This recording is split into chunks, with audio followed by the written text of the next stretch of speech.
To the untrained eye, the teenager appeared completely ordinary. Her digital footprint consisted entirely of harmless makeup demonstrations, synchronized dances, and whatever viral audio captivated social media that week.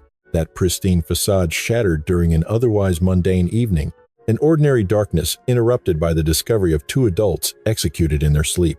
Suddenly, the internet watched a grieving orphan weeping into a lens, broadcasting her trauma to millions. Digital sympathy flooded in through thousands of virtual prayers. The public mourned for a teenager whose entire universe had seemingly collapsed. Yet, a subtle emptiness lingered beneath her public sorrow. Past the carefully curated image of a devastated child lurked a far more sinister reality. Something calculated, lethal, and chillingly devoid of emotion. As time progressed, a deeply unsettling inquiry began to surface.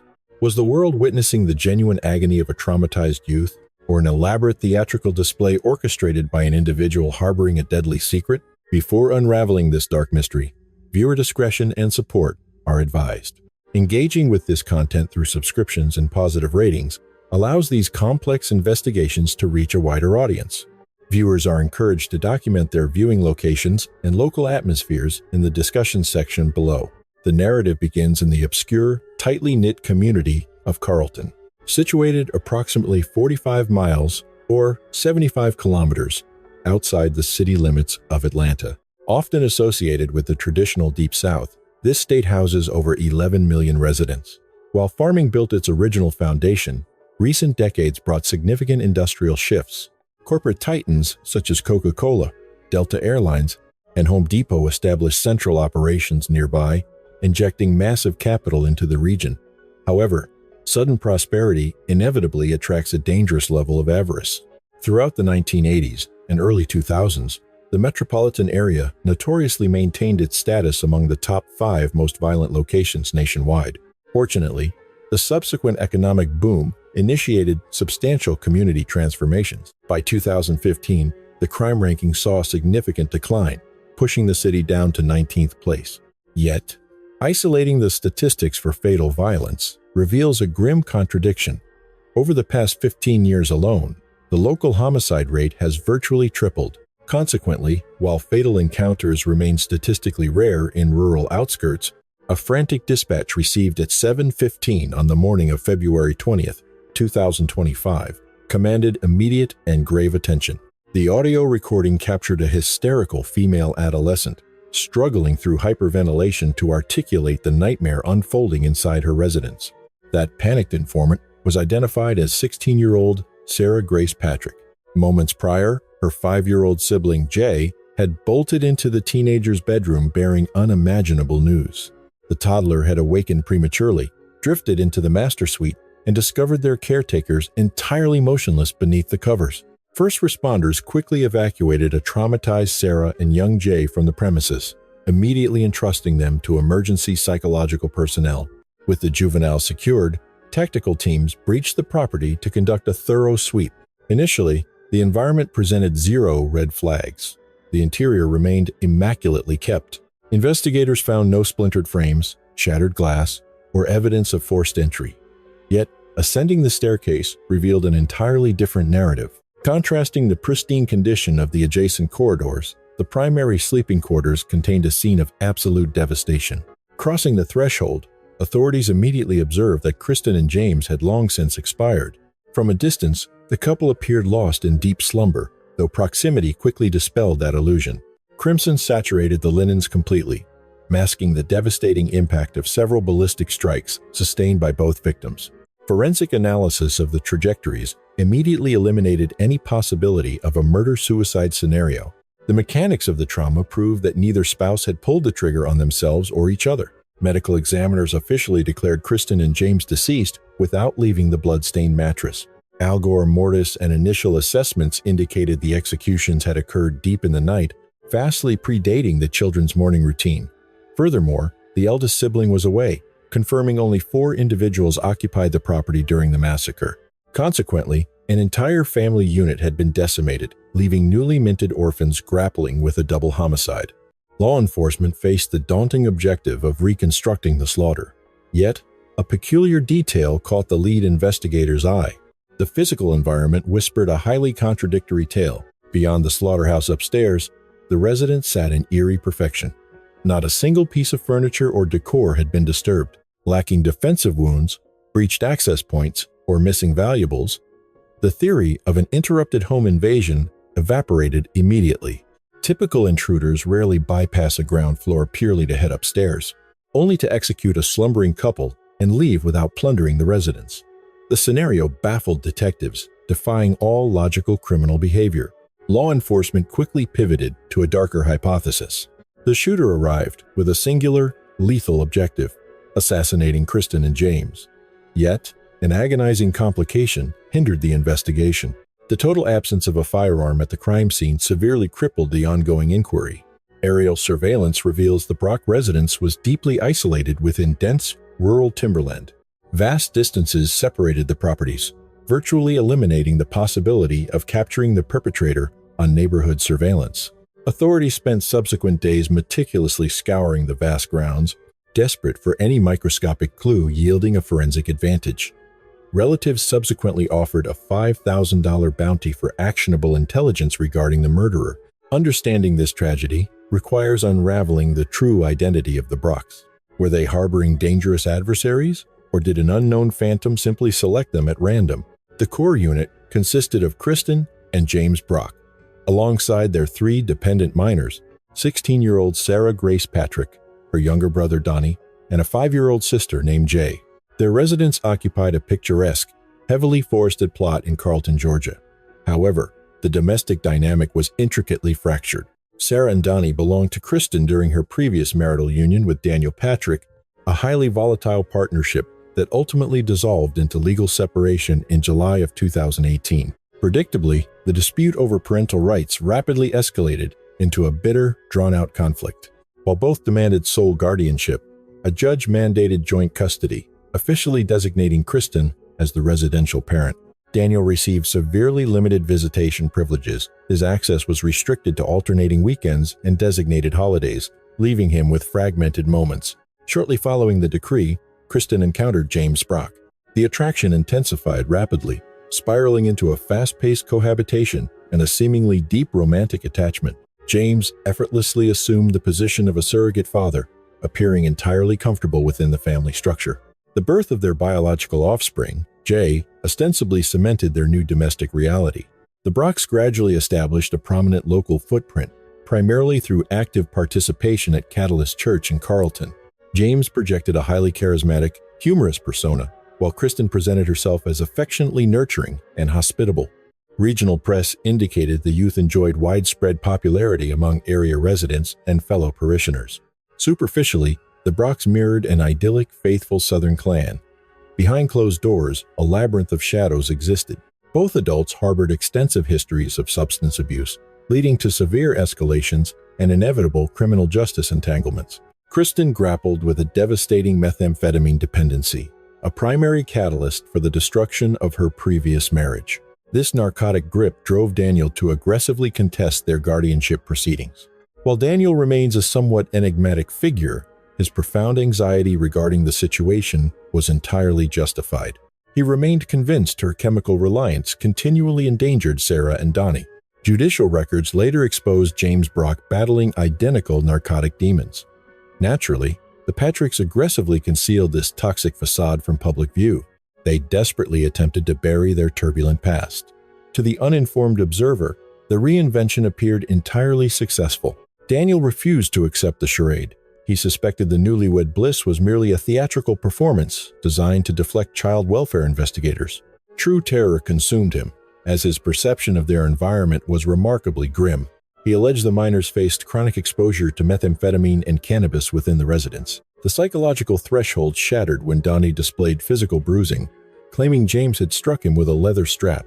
He instantly alerted protective services, insisting on an immediate guardianship review. 2 days prior to Christmas in 2019, he submitted an urgent legal injunction.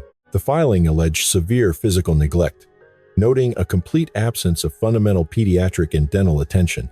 Corroborating warnings echoed from within. 11-year-old Sarah submitted a handwritten declaration begging to relocate with her biological father. She subsequently confided in an educator about her profound terror of returning to the property. Fearing immediate endangerment, school officials notified law enforcement, prompting Sarah to reiterate her chilling testimony. The adolescent vividly detailed discarded narcotic paraphernalia littering the floors, accompanied by the distinct, acrid odor of burning methamphetamine. Parental substance abuse demonstrates a profound moral failure.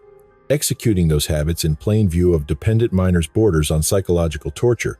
Sarah sensed a profound darkness settling over the home, but her younger siblings, particularly little Jay, remained oblivious to the creeping threat. This left the teenager carrying a crushing psychological burden, acting as the solitary whistleblower desperately trying to alert educators and law enforcement. No child should ever shoulder that kind of responsibility, yet she stood completely alone in the shadows. The justice system initially denied Daniel full custody, though his emergency filing did yield one minor, fleeting victory. He secured 4 brief days with his children over the Christmas holiday. Meanwhile, judicial scrutiny began exposing Kristen and James' deeply troubling history. Child protective investigators soon unearthed a grim revelation regarding James's documented criminal past. Back in 2017, authorities apprehended him for methamphetamine possession. A year into his probation, he shattered the agreement by accumulating fresh offenses: retail theft and harboring stolen goods. Narcotics possession and actively fighting law enforcement soon followed. This escalating pattern of lawlessness resulted in stricter supervision and jail time. It was hardly the profile of a capable guardian. The mounting dossier against both adults painted a deeply disturbing portrait. By October 2020, a judge finally intervened and modified the living situation. Sarah and Donnie relocated to their father's house on weekdays, restricted to limited weekend visits with Kristen. It fell short of Daniel's ultimate goal. Yet, in his eyes, it represented a monumental shift towards safety. The children finally experienced a secure environment, but family court battles were merely the tip of the iceberg. In December 2022, a severe medical crisis suddenly derailed the couple's turbulent lives. A catastrophic heart attack struck James. Physicians identified end-stage cardiac failure, grimly warning that he would perish without emergency surgical intervention. He narrowly escaped death, but only because medical specialists installed a left ventricular assist device, an artificial mechanical pump forcing blood through his failing vascular system. This specific medical detail becomes a critical piece of the forensic puzzle. The implanted machinery relied on an external monitoring unit. James remained tethered to this device constantly. Any cardiac irregularity would trigger a piercing, inescapable auditory warning. The diagnostic hardware was designed to be absolutely foolproof and highly sensitive. Against all odds, by early 2023, an eerie calm seemed to settle over the couple's chaotic existence. Bizarrely, the bitter, ongoing war between Kristen and Daniel appeared to enter a ceasefire. The trio began attending academic functions simultaneously, sharing space amicably and conversing without the usual venomous outbursts. What triggered the lethal descent into madness that ultimately left 2 adults lifeless on the floor? Officially, neither victim possessed known adversaries in their immediate, present-day circle. Barring a phantom from their narcotic history seeking vengeance, external suspects remained scarce. The unsettling truth pointed elsewhere. Their deadliest threat might have been one another. Records revealed a disturbing incident roughly 12 months prior to their 2022 nuptials. The toxicity peaked when James petitioned for a restraining order against his bride-to-be, citing severe fear for his own survival and his daughter's well-being. Amid a violently escalating dispute, he testified that Kristen weaponized their vehicle while Jay and Donnie were inside, attempting to crush him against an outbuilding. His sworn statements alleged constant physical abuse, property destruction, and lethal threats. Furthermore, he suspected she had traded illicit narcotics for a severe prescription pill addiction. Then, the narrative takes a bizarre turn. James abruptly retracted every single allegation. A judge never signed the injunction. Merely months later, in December 2023, they formalized their union regardless. Did her psychological state improve, or did he simply suppress the terror to maintain a facade of domestic normalcy? More critically, did this volatile foundation directly precipitate their brutal execution, or was it merely another dark footnote in their history? The concrete facts dictate one chilling reality. Ballistics and trajectory reports eliminated murder-suicide. The scientific data confirmed neither victim pulled the trigger on themselves or their partner, meaning a third party held the weapon. The motive and the perpetrator remained hidden. The crime scene yielded a frustrating void. Forensics found zero biological material, absent latents, and intact entryways. Crucially, alibis absolutely cleared both former romantic partners. Devoid of external threads to pull, detectives were forced to pivot their gaze inward toward the home's remaining occupants. Shockingly, the focus shifted to the minors. Donnie spent that evening at his father's residence. This isolated the suspect pool to two individuals, young Jay and 16-year-old Sarah.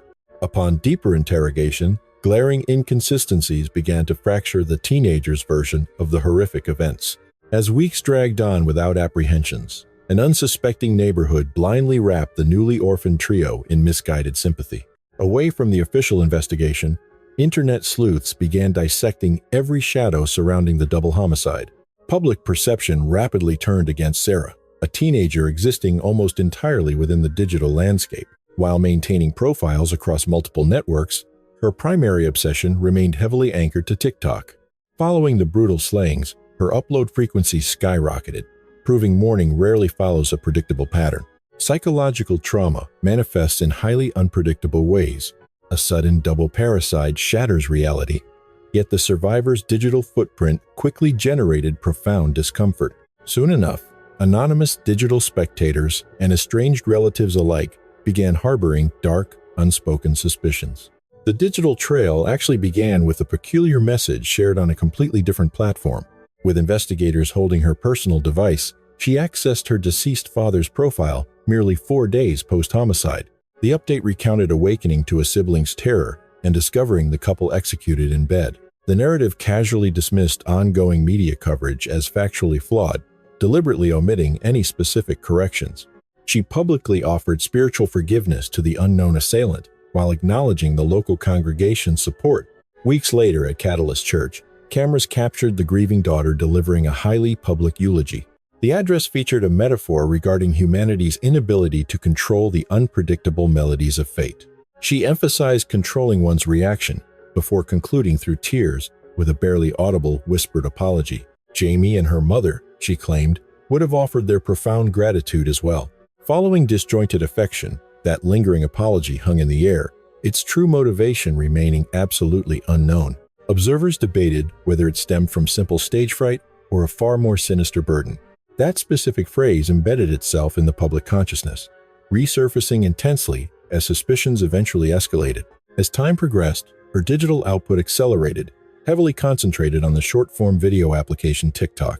By late March, roughly 30 days following the brutal executions, a broadcast from the deceased patriarch's profile redirected onlookers to her primary channel, actively soliciting followers. Currently, that entire digital archive has vanished, likely scrubbed clean upon strict legal counsel. However, cyberspace retains everything, and digital archivists quickly resurrected the deleted footage across obscure forums. The optics were chilling. One specific recording depicted the subject weeping with heavily smeared makeup. Set to popular background music, the footage featured ominous overlaid text detailing an impending tragedy. The caption detailed how she and her 5-year-old sibling would eventually discover their executed guardians, lamenting lost milestones and stolen farewells before abruptly transitioning into a montage of smiling portraits. The psychological disconnect stemmed from the introduction, a heavily styled selfie resembling nightlife preparation. Pacing that superficial image immediately before a grief tribute struck audiences as deeply dissonant and macabre. The behavior showcased a disturbing modern phenomenon where profound tragedy becomes commodified for digital engagement. Subsequent uploads featured the teenager confessing to overwhelming feelings of psychological culpability. She expressed intense self-loathing over sleeping late, forcing her 5-year-old sibling to discover the carnage. Additional recordings documented the haunting reality of hearing the youngest child crying out for the deceased. Such visceral declarations aligned perfectly with the anticipated psychological collapse of an orphaned adolescent. Weaponizing that trauma for public consumption ignited intense polarization, balancing pure pity against cold paranoia. By June 2025, mere months post-homicide, the survivor contacted a true crime influencer named Allegedly. Evidence suggests a deliberate campaign to have this specific content creator investigate the double homicide. The interaction turned bizarre when the daughter categorized the slayings as professional assassinations, teasing exclusive details. Following the influencer's subsequent broadcast, the victim's offspring flooded the discussion threads with relentless activity. This manic digital presence generated fresh psychological debate, with factions viewing it as aggressive media manipulation. Critics argued the tragedy was becoming grotesque entertainment, fracturing public opinion into two fiercely opposed camps. The overarching mystery remained unsolved. Was this the erratic desperation of a traumatized, grieving child? Or did this mask a sinister reality? One psychological thread remained absolutely certain. The teenager harbored a profound fixation on her mother, with endless digital shrines dedicated to Kristen. Initially, her sorrow appeared visceral and authentic, yet as the heat of early summer set in, a distinct shift occurred. The seemingly genuine devastation began to take on a theatrical quality, prompting a chilling inquiry. Was this actual mourning, or was she quietly reveling in the dark spotlight of a massacre?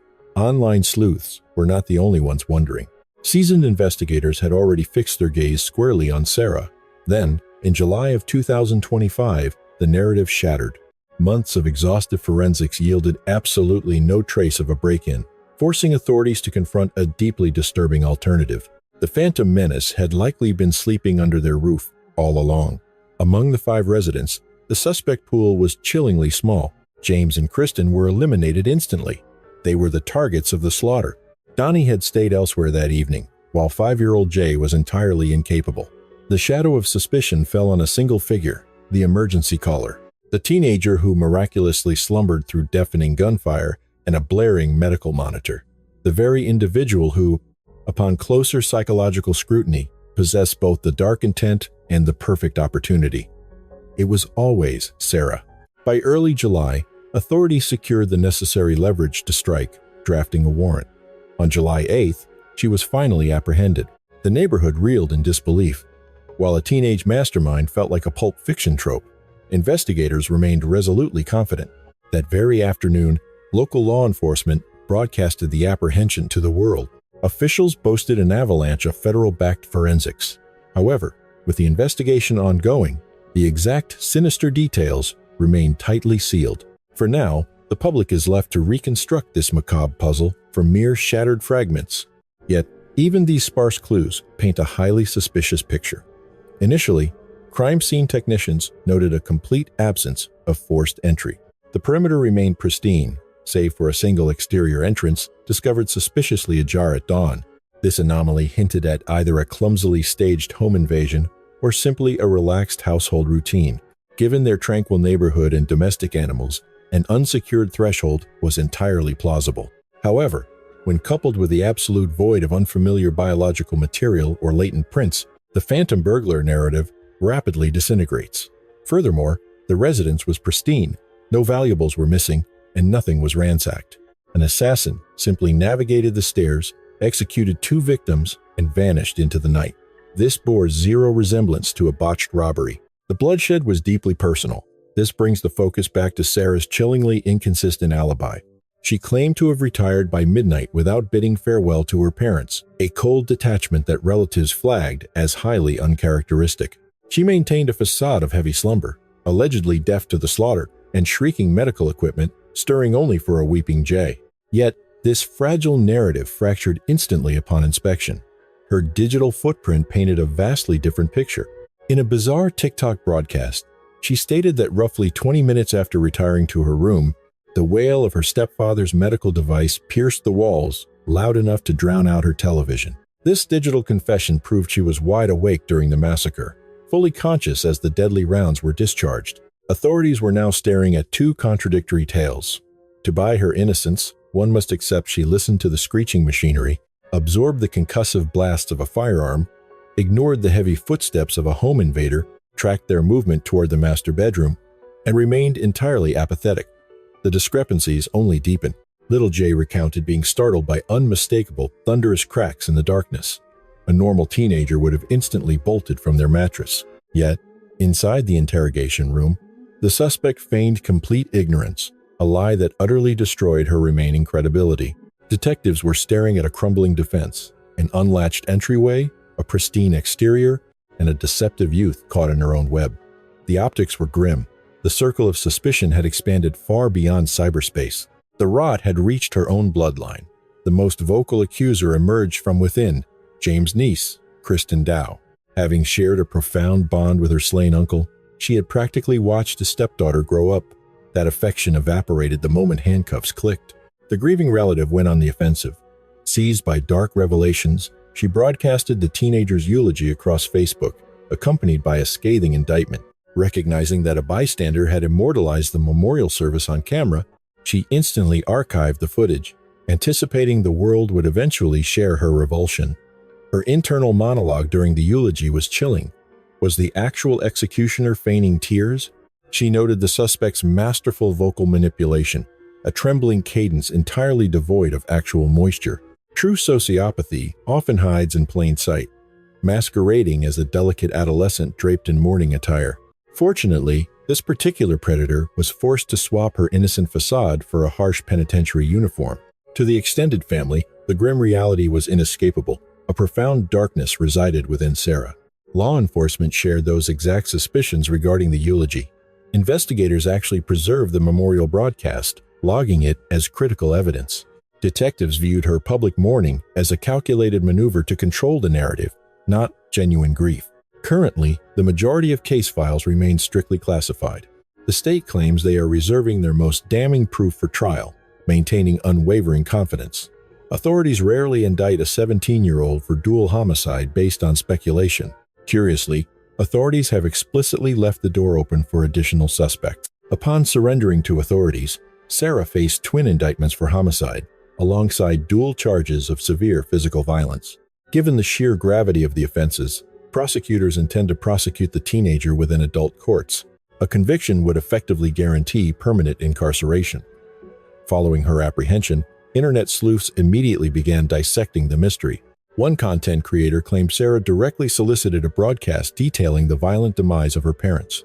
The situation grew deeply unsettling when the prime suspect was discovered, requesting media coverage of her crime. Reviewing the digital footprint she left beneath that requested upload reveals a chilling psychological profile. Sarah Grace was ultimately jailed for orchestrating the fatal incident. Bizarrely, she left public gratitude on the requested media, thanking the creator for spreading awareness.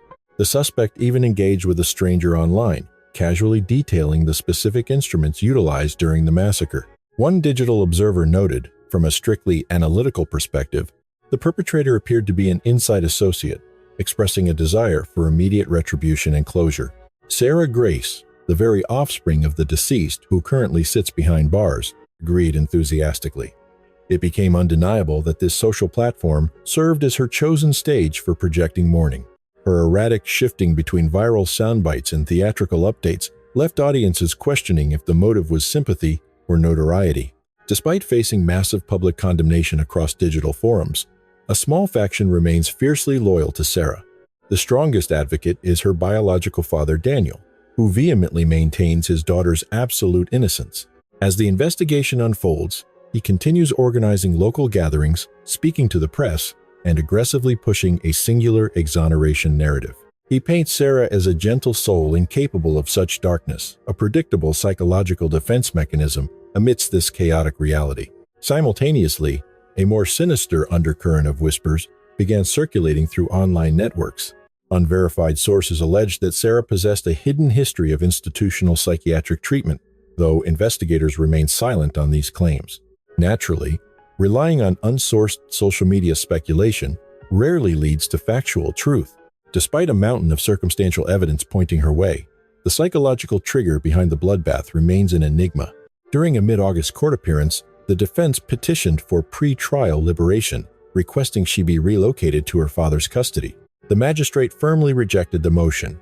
Legal protocol dictates the defense must initially prove the accused presents zero flight risk, ensuring she won't endanger society, re-offend, or manipulate witnesses. Conversely, the prosecution bears the heavy task of demonstrating exactly why the suspect must remain confined prior to trial.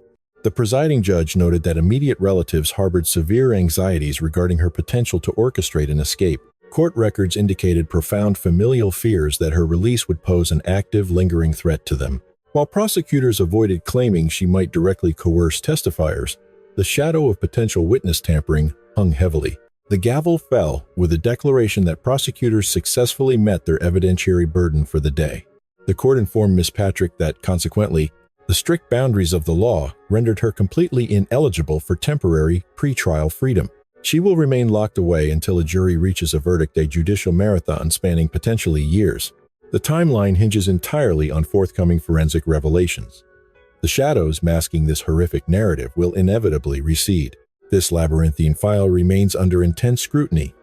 The moment new classified details breach the surface, thorough analysis will resume. This psychological puzzle genuinely haunts the darkest midnight hours. The current chapter closes without absolute resolution, yet available clues paint a chilling portrait of Sarah's direct involvement in the family massacre. The psychological implications are overwhelmingly complex. Drowning in a sea of speculative theories blurs reality, leaving observers questioning the definitive truth of the matter. The public remains divided. Is Sarah a cold-blooded architect of death, or a tragic pawn in a darker conspiracy? Every fragment of debate attempts to complete this macabre puzzle. For observers in the shadows who have yet to join the investigation, pressing subscribe remains a crucial piece of the puzzle. It aids the pursuit immensely.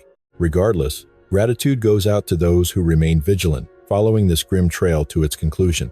The narrative will resume shortly with the next active file. Until that time arrives, it is imperative to remain guarded, look out for one another, and above all else, stay secure and keep questioning the unknown. Gratitude and farewell.